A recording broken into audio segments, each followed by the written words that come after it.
Hello, स्वागत है आप सबका Hindi education A to Z channel पे। वाक्य विचार के अंतर्गत आश्रित उपवाक्य की चर्चा चल रही है आजकल।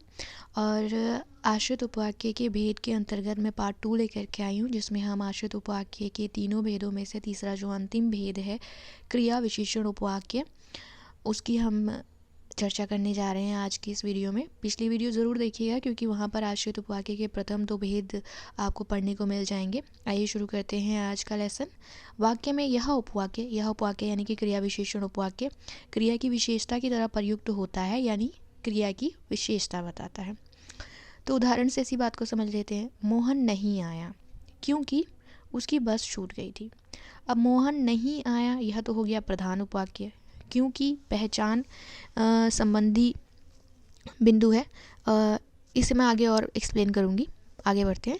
उसकी बस छूट गई, यह हो गया क्रिया विशेषण उपवाक्य। अब देखिए, इसकी पहचान के लिए ट्रिक या पहचान कुछ भी कह लीजिए आप, वह एक बिंदु आ जाता है कि क्रिया विशेषण उपवाक्य यदि, जहाँ, यद्यपि, क्योंकि, जब, तब, तो आदि में से किसी शब्द से शुरू होता है।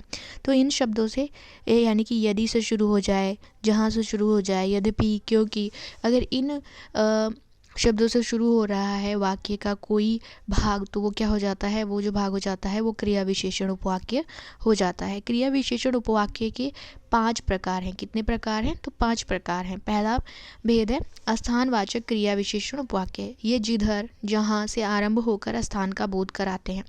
उदाहरण, जहाँ अभी खेत है वहाँ पहले जंगल था। अब यहाँ से आरंभ हो रहा है जहाँ से, तो ये क्या हो गया? स्थानवाचक क्रिया विशेषण उपवाक्य हो गया।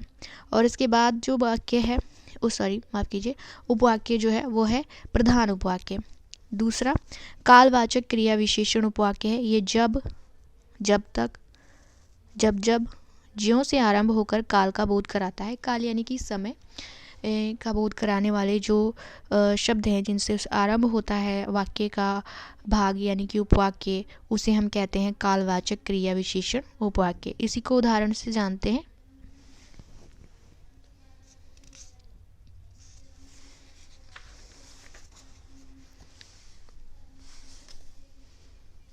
उदाहरण है, जब वह आता है सर खा जाता है। सर खा जाता है एक मुहावरे की तरह है। इसका मतलब ये नहीं है कि सर को ही खा जाता है। तो ज़रा ध्यान दीजिए। जब वह आता है, जब वह आता है मतलब कालवाचक क्रिया विशेषण उपवाक्य हो गया। और यहाँ पर ये सर खा जाता है, ये क्या हो गया? ये प्रधान उपवाक्य हो गया। तीसरा भेद है परिमाणवाचक क्रिया विशेषण उपवाक्य। ये जितना, जहाँ तक, ज्यों ज्यों से आरंभ होकर मात्रा का बोध कराता है। परिमाणवाचक शब्द से हम पूर्व भली भांति परिचित है। परिमाणवाचक जो शब्द है ये कितने ही शब्द के जो रूप है उनके भेद के अंतर्गत आ चुका है। तो यहाँ पर भी परिमाणवाचक क्रिया विशेषण की बात हो रही है, जहाँ ये मात्रा का बोध कराता है। उदाहरण से समझते हैं। जैसे जैसे आमदनी बढ़ती है वैसे वैसे खर्च बढ़ता है। तो जहाँ जैसे जैसे से आरंभ हो रहा है, तो ये क्या हो गया? ये परिमाणवाचक क्रिया विशेषण उपवाक्य हो गया। वैसे वैसे खर्च बढ़ता है, ये प्रधान उपवाक्य हो गया। अगला भेद है रीतिवाचक क्रिया विशेषण उपवाक्य। ये जिस प्रकार, जैसे, तथा, मानो से आरंभ होकर तुलना का बोध कराता है।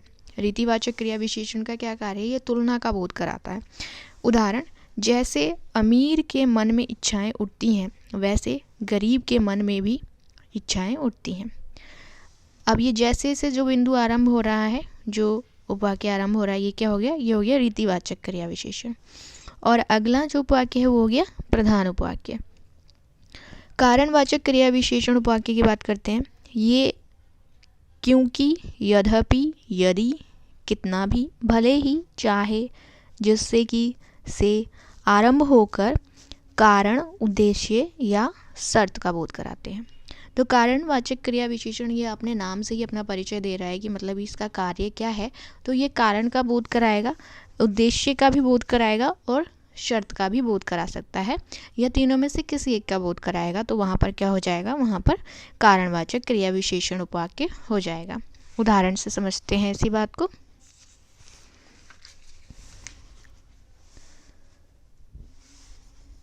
मैंने उससे बात नहीं की। माफ़ कीजिए, मैं उससे बातें नहीं करती क्योंकि वह अशिष्ट है। अब ये तो हो गया प्रधान उपवाक्य।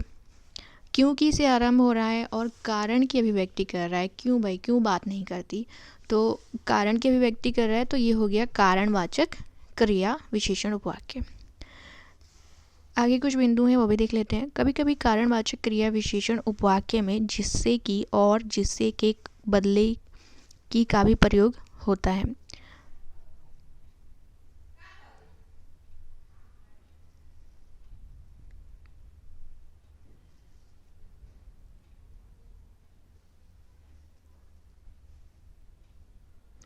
यहाँ पर जो ये की है वो इन्वर्टेड कॉमा में होना चाहिए। अब देखिए, कभी कभी कारणवाचक क्रिया विशेषण उपवाक्य में जिससे की और जिससे के बदले एक की का भी प्रयोग होता है। अब यहाँ पर जिससे की ना लिख करके सिर्फ की भी लिखा हो सकता है, तो इस तरह से भी कारण वाचक क्रिया विशेषण उपवाक्य की पहचान की जा सकती है। अगर आपको जिससे की जगह पर केवल की लिखा हुआ मिल जाए तो की के कारण संज्ञा उपवाक्य का भ्रम नहीं होना चाहिए, क्योंकि की से कारण का भाव व्यक्त होता है, कर्म, उद्देश्य या पूरक का भाव नहीं।